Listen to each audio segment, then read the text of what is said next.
آئیے آج بات کرتے ہیں ان الفاظوں کی جو سننے میں تو اچھے لگتے ہیں، مگر جب انہی الفاظوں کو اپنی زندگی میں لانے کا کہا جائے تو وہ بہت مشکل لگتے ہیں۔ جب لوگ آپ کی شخصیت سے متاثر ہوں تو ان کے متاثر ہونے پر خوش نہ ہونا، بلکہ اس بات پر خوش ہونا کہ اللہ پاک نے کتنی خوبصورتی سے آپ کو بنایا اور کتنی محبت سے آپ کے عیبوں کی پردہ پوشی کی۔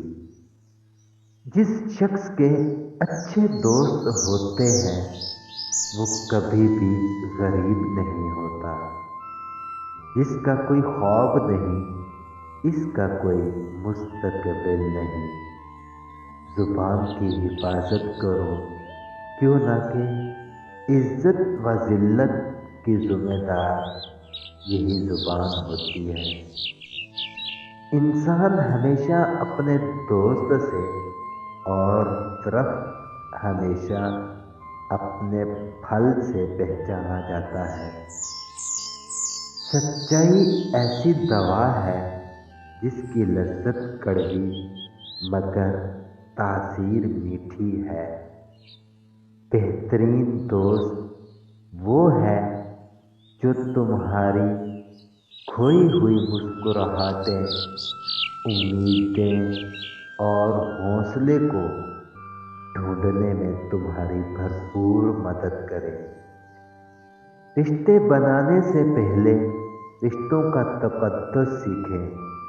غصے میں کہے گئے لفظوں کا نقصان انسان ساری زندگی نہیں پورا کر سکتا، اس لیے کوشش کریں غصے کے دوران بھی ایک تو آپ کا لہجہ صحیح ہو اور دوسرے آپ کے لفظ احترام اور اخلاقیات کے دائرے سے باہر نہیں ہونے چاہیے۔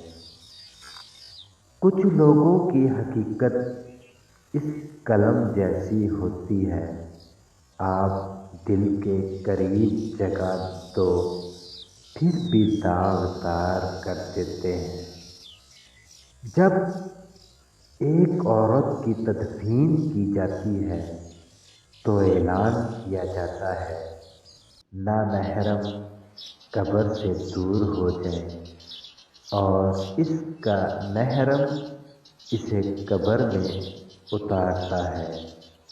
جب ایک مردہ عورت کا پردہ اس قدر خیال کیا جاتا ہے تو زندہ عورت کیسے کسی نامحرم کے سامنے بے پردہ رہ سکتی ہے؟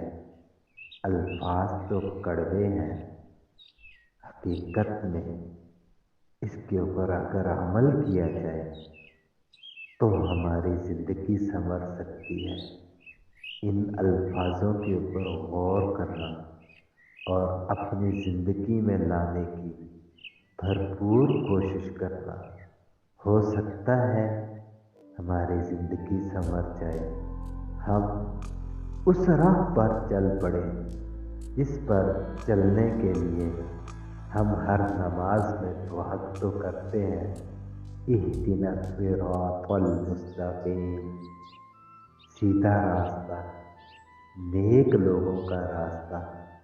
کوشش کریں اپنی زندگی کو سنواریں اور اپنے اخلاق، کردار، شکل و صورت کو ایسا بنائیں کہ لوگ آپ کو دیکھ کر کہیں کہ زندگی ہو تو ایسی ہو۔